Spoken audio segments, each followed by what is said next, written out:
الگ ہے تراویح روزوں کی شان، مزہ سحری افطاری کا کب کہاں بسم اللہ الرحمن الرحیم۔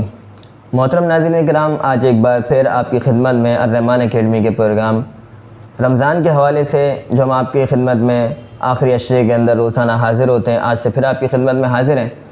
جیسا کہ آپ سب جانتے ہیں کہ ہم رمضان کے اندر مختلف مفتیان کرام سے، مختلف اپنے علوم و فنون کے ماہر افراد سے گفتگو کرتے ہیں، اور اس گفتگو کے ذریعے ہم یہ جاننے کی کوشش کرتے ہیں، یہ سیکھنے کی کوشش کرتے ہیں کہ ہماری زندگیاں کیسے قرآنی تعلیمات اور اسلام کے مطابق ہو جائیں۔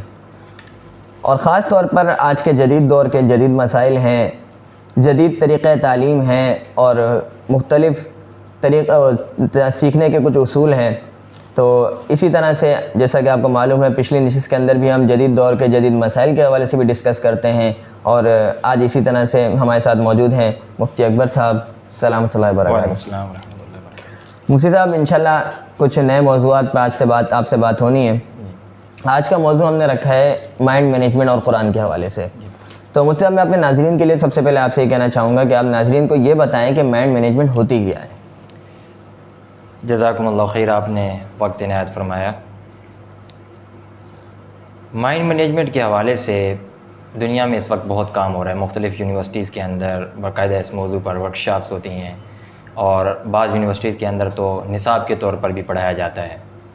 بلکہ ایک کتاب ہے بڑی زبردست کہ mind management not time management, یعنی ٹائم مینجمنٹ کا دنیا میں کوئی تصور نہیں ہے۔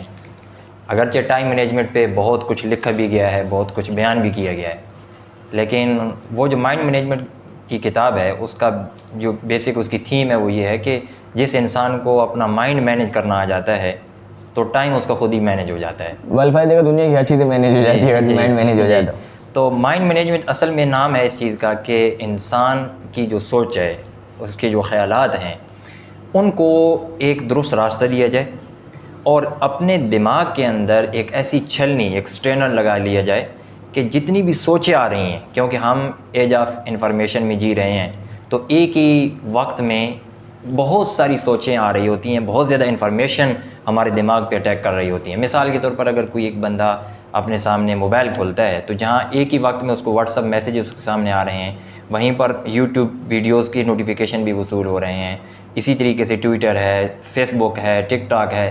تو ایک ہی وقت میں اتنی زیادہ انفارمیشن، کچھ ایسی ہوتی ہے جس کا تعلق میری زندگی کے ساتھ ہوتا ہے، کچھ ایسی ہوتی ہے جس کا کوئی تعلق نہیں ہوتا۔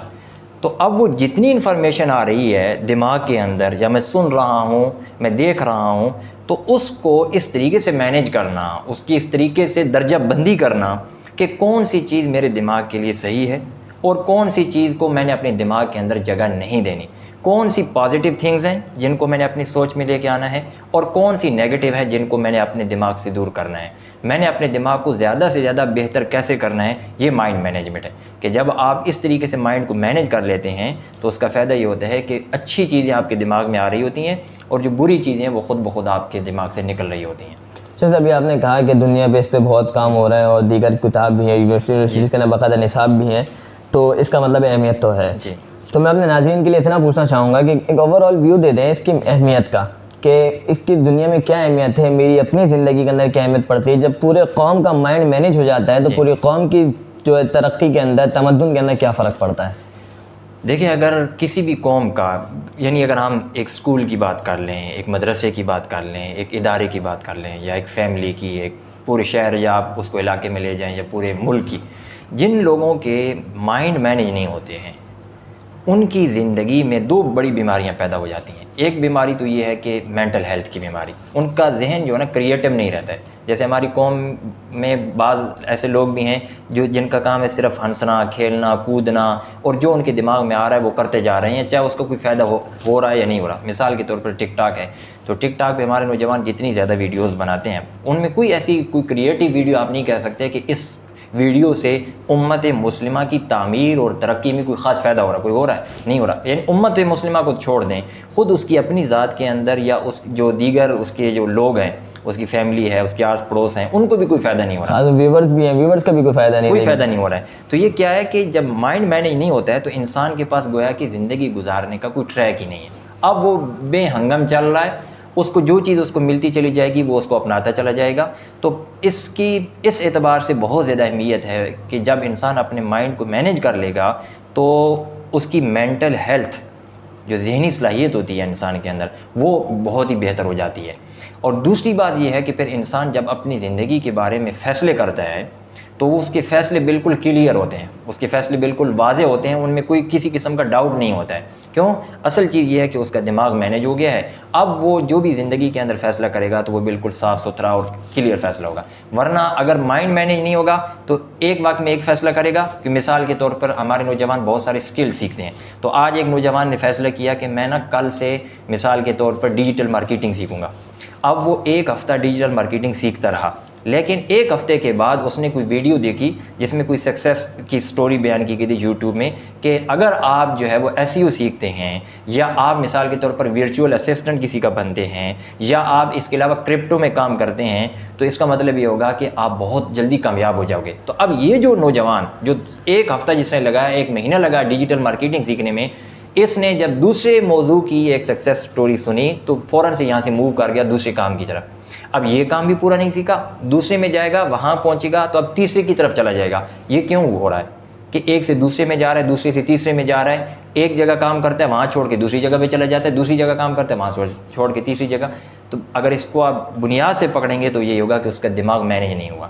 اس کے دماغ میں کوئی ایک ڈیفائنڈ آبجیکٹیو ہے ہی نہیں کہ ہم کہیں کہ یہ ایک متعین مقصد ہے، اور اس متعین مقصد کو حاصل کرنے کے لیے یہ اپنی دماغ کی ایکٹیویٹیز کو مکمل طور پہ کنٹرول کر رہا ہے. جب آپ کی دماغ کی ایکٹیویٹیز کنٹرول نہیں ہوتی ہیں، ادھر ادھر ہو رہی ہوتی ہیں، تو پھر دنیا کے بڑے بڑے لوگ جو کام کے تھے لیکن کام نہیں کر سکے، اس وجہ سے کہ انہوں نے اپنا وقت غیر ضروری کاموں میں لگا دیا. بعد میں ان کو افسوس ہوا کہ اس کام میں تو ہمیں نہیں لگانا چاہیے تھا. تو اس لیے بہت زیادہ ضرورت ہے کہ ہم اپنے دماغ کو ہینڈل کریں. سب آپ کی اس باتوں سے میرے دل میں بہت سارے سوال پیدا ہو رہے ہیں، بہت ساری باتیں آ گئی، استقامت اس میں آ گئی، اس کے اندر پورے قوم کی ترقی کا راز اس کے اندر آ گیا. یہ ساری باتیں میں بعد میں کروں گا. سب سے پہلے میرا ایک ذہن ہے، میرا اپنا ایک ماننا ہے کہ آپ جتنے بھی جدید علوم نکال لیں، کوئی بھی جدید سے جدید ترقی کی کوئی بھی چیز نکال لیں، کوئی بھی بات نکال لیں، قرآن پہلے سکھا چکا ہوتا ہے. 1400 سال پہلے نازل ہونے والی ایک کتاب ایسی ہے جو آپ کو جتنی بھی جدید ترین چیز نکال لیں، قرآن نے اس بارے میں آپ کو بہت پہلے سکھا چکا ہوتا ہے. تو 100% ہے مائنڈ مینیج کے حوالے سے قرآن کچھ نہ کچھ بتاتا ہوگا. آپ سے اس بات پہ روشن کہ قرآن جو ہے مائنڈ مینجمنٹ کے حوالے سے کیا بتا رہا ہے. قرآن کریم کو صبح شام الحمدللہ اللہ کے فضل و کرم سے ہم پڑھتے ہیں اور پڑھاتے ہیں، اور میں نے تو اس پر الحمدللہ باقاعدہ کتاب بھی لکھی ہے اور آپ سے باتیں کرے کے نام سے. تو جب میں نے عقل کو دیکھا قرآن کی روشنی میں کہ عقل کیا چیز ہے، تو قرآن کریم نے عقل کے 3 درجے بتائے ہیں. ایک کو عقل کہا جاتا ہے، یہ ہر بندہ جانتا ہے، لعلکم تعقلون کے الفاظ خود قرآن میں موجود ہیں.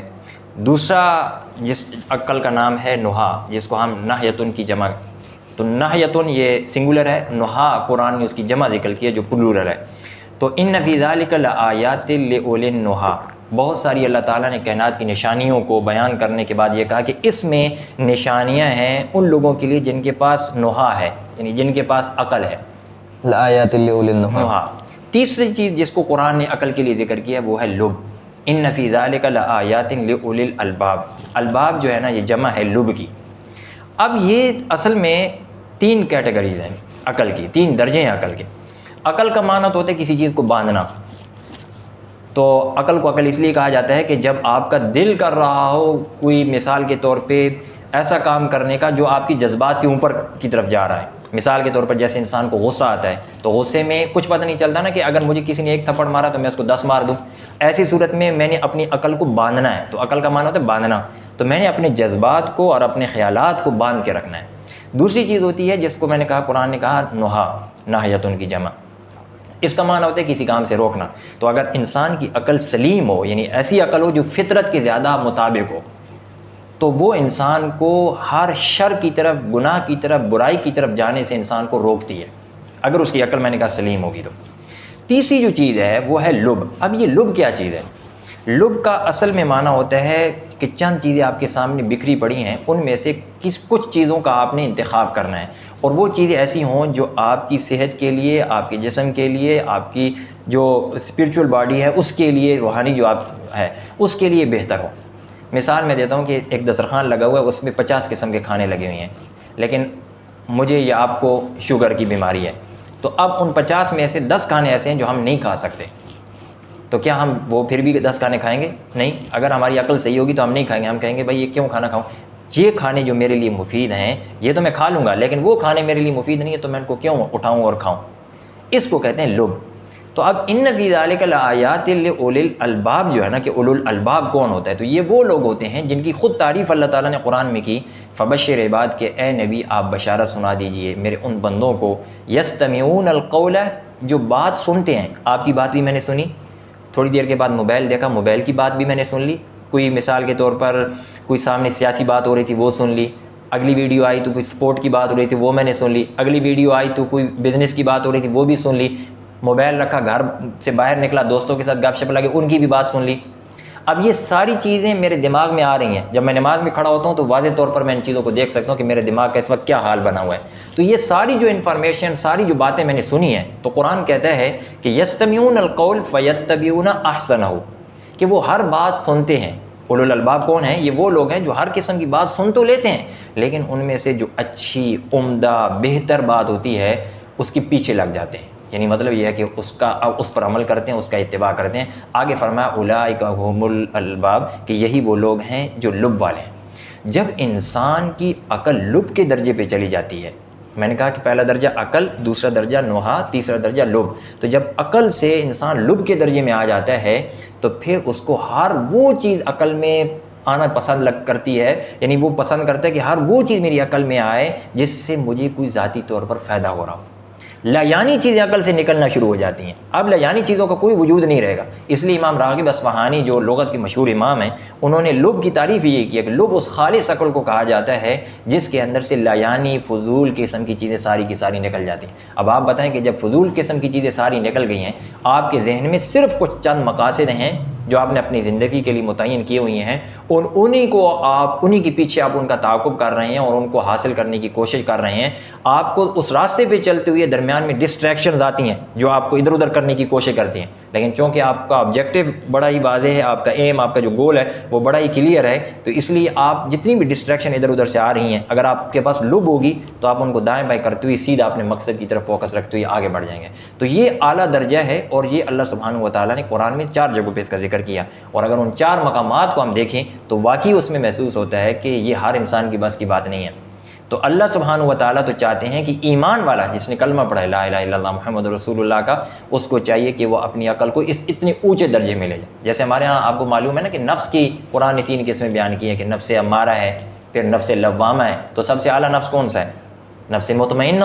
کہ جب نفس انسان کا دنیا سے مطمئن ہو گیا، اللہ سے مطمئن ہو گیا، تو نفس مطمئنہ آخری درجہ ہے. وہ اگر کسی انسان کو حاصل ہو جائے تو اس کی تو موجیں لگ گئیں. کیا اس کو جب موت کا وقت آئے گا تو اس کو اللہ تعالیٰ فرمائیں گے کہ یا ایتھا النفس المطمئنہ. تو جس طرح نفس کی 3 قسمیں ہیں اور آخری درجہ نفس مطمئنہ بہت ہی اہم ہے، اسی طرح میں یہ سمجھتا ہوں کہ ایک مومن کے لیے عقل نوحہ کے درجے سے بھی نکل کر اوپر جب وہ لب کے درجے پہ پہنچتا ہے تو اس کی زندگی بالکل صحیح ڈائریکشن میں آ جاتی ہے اور ادھر ادھر کی چیزوں سے وہ ہٹ جاتا ہے اور مائنڈ اس کا بالکل مینیج ہو جاتا ہے.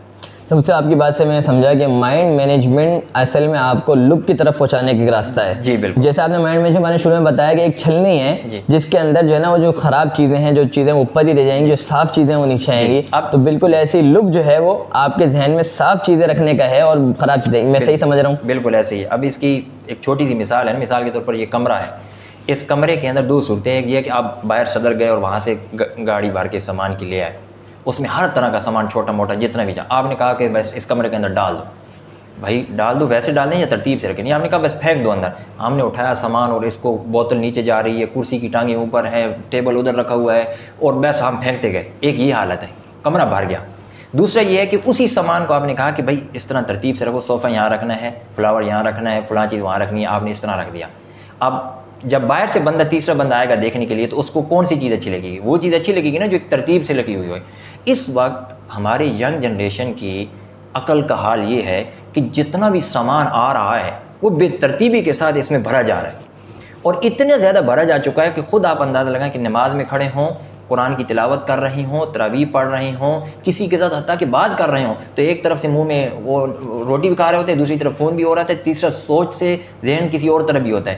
تو ہماری عقل کی اس وقت یہ حالت ہے کہ جو کچھ آ رہا ہے ہم بے ترتیب اس کو پھینکتے جا رہے ہیں. لیکن میں نے کہا کہ جب لب کے درجے پہ عقل چلی جائے گی تو آپ کے دماغ میں ایک چھلنی لگ جائے گی، جو چیز آئے گی پہلے چھانی جائے گی کہ کون سی چیز مفید ہے. اگر مفید ہے فَيَتَّبِعُونَ أَحْسَنَهُ، آپ اس کو فالو کریں گے. مفید نہیں ہے، آپ کو ڈسٹریکٹ کر رہی ہے، آپ اس کو چھوڑ دیں گے، چاہے وہ پازیٹیو ہو نیگیٹو، جو چیزیں بھی ہیں، بس عقل کے اندر ایک چھلنی لگ جاتی ہے. جزاک اللہ خیر. محترم ناظرین کرام، امید ہے کہ آپ کو ہماری کچھ باتیں ہوئی سمجھ بھی آئیں گی، انشاءاللہ عمل بھی کریں گے زندگی میں.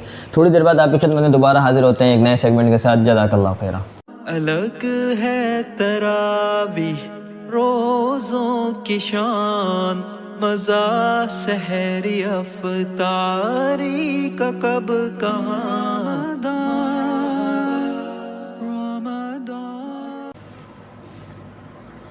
بسم اللہ الرحمن الرحیم. ناظرین کرام، آج ہم موجود ہیں رحمان اکیڈمی کی خصوصی رمضان ٹرانسمیشن میں پیام رمضان. اب ہم چلتے ہیں اگلے سیگمنٹ کی طرف، آپ کے مسائل کا حل، جس میں ہم روزمرہ کے پیش آنے والے مختلف مسائل کے متعلق سوالات کرتے ہیں جید مفتیان کرام سے. آج ہم سوالات کریں گے اور شریعت کی روشنی میں رہنمائی حاصل کریں گے. آج ہمارے ساتھ موجود ہیں مہمان مفتی ابراہیم جمال صاحب، جو کہ فاضل و متخصص ماد الخلیل اسلامی. السلام علیکم ورحمۃ اللہ وبرکاتہ. وعلیکم السلام ورحمۃ اللہ وبرکاتہ. صاحب، پہلا سوال یہ ہے کہ عیدگاہ میں وسعت کے باوجود مسجدوں میں عید کی نماز کا کیا حکم ہے؟ بسم اللہ الرحمن الرحیم. دیکھیں، عید کی نماز جو ہے وہ مسلمانوں کے لیے ایک مسلمانوں کی قوت کا اظہار ہے اور مسلمانوں کی شان و شوکت کا اظہار ہے. تو اس لیے بہتر اور مسنون تو یہی ہے کہ عید کی نماز عیدگاہ میں ادا کی جائے، بڑے میدان میں ادا کی جائے، تاکہ اس سے مسلمانوں کی شان و شوکت ظاہر ہو. لہذا عیدگاہ ہوتے ہوئے مسجد میں جانا، اس سے عید کی نماز تو ادا ہو جائے گی، البتہ خلاف سنت ہوگا. لیکن اگر عیدگاہ نہ ہو یا وہ گنجائش کے بقدر یعنی اتنا وسیع نہ ہو کہ وہ پورا ہو جائے، تو پھر اس صورت میں جو ہے وہ مسجد میں عید کی نماز کرانے میں کوئی حرج کی بات نہیں، عید کی نماز کرائی جا سکتی ہے. اگلا سوال یہ پوچھا ہے کہ اگر کوئی شخص صاحب ترتیب ہے نمازوں کے اعتبار سے، عید کے دن اس کی فجر کی نماز قضا ہو گئی، اب وہ فجر کی نماز قضا کیے بغیر عید کی نماز پڑھنے جا سکتے ہیں؟ دیکھیں، عام حالات میں تو عید کی نماز جو ہے واجب ہے، اور جو وہ ہے فجر ہے وہ فرض ہے. تو لہٰذا جو ہے وہ فرض اور واجب ان کے درمیان میں بھی جو ہے وہ ترتیب کا ہونا ضروری ہے.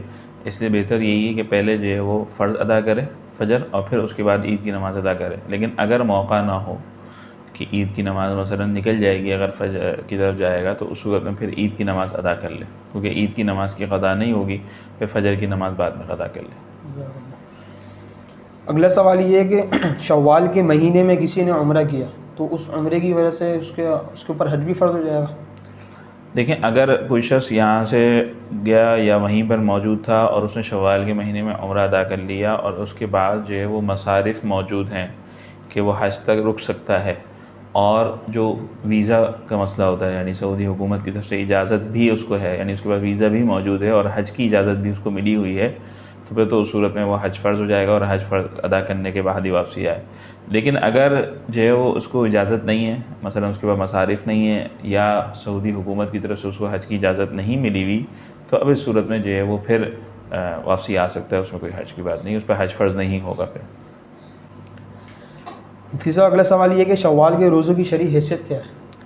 دیکھیں، شوال کے متعلق حدیث ہے جس کا مفہوم ہے کہ اللہ کے نبی علیہ الصلوۃ والسلام نے ارشاد فرمایا، جس نے رمضان کے روزے رکھے اور اس کے ساتھ 6 روزے شوال کے مزید رکھے، تو فرمایا گویا مفہوم ہے کہ گویا اس نے پورے سال کے روزے رکھے. تو اس لیے جو ہے وہ شوال کے 6 روزے، ان کی حیثیت تو نفل کی ہے، نفلی روزے ہیں، لیکن ان کی فضیلت آئی ہے. تو اس لیے شوال کے پورے مہینے میں پہلا دن ہٹا کر جو عید الفطر کا پہلا دن ہوتا ہے اس میں روزہ رکھنا ممنوع ہے. اس کے علاوہ پورے مہینے میں کسی بھی وقت یہ 6 روزے رکھے جا سکتے ہیں، چاہے ملا کر رکھے چاہے الگ الگ رکھے، دونوں طرح اجازت ہے. اچھا، میت کو غسل دینے کی اجرت لینا یہ جائز ہے؟ دیکھیں، بہتر تو یہی ہے کہ میت کو غسل دینے کی اجرت نہ لی جائے. لیکن اگر کوئی جگہ ایسی ہو کہ جہاں کئی لوگ جانتے ہیں غسل دینا، میت کو غسل دینا کئی لوگ جانتے ہیں، پھر وہاں اگر کوئی غسل دینے کی اجرت طلب کرے تو اس کو اجرت دی جا سکتی ہے.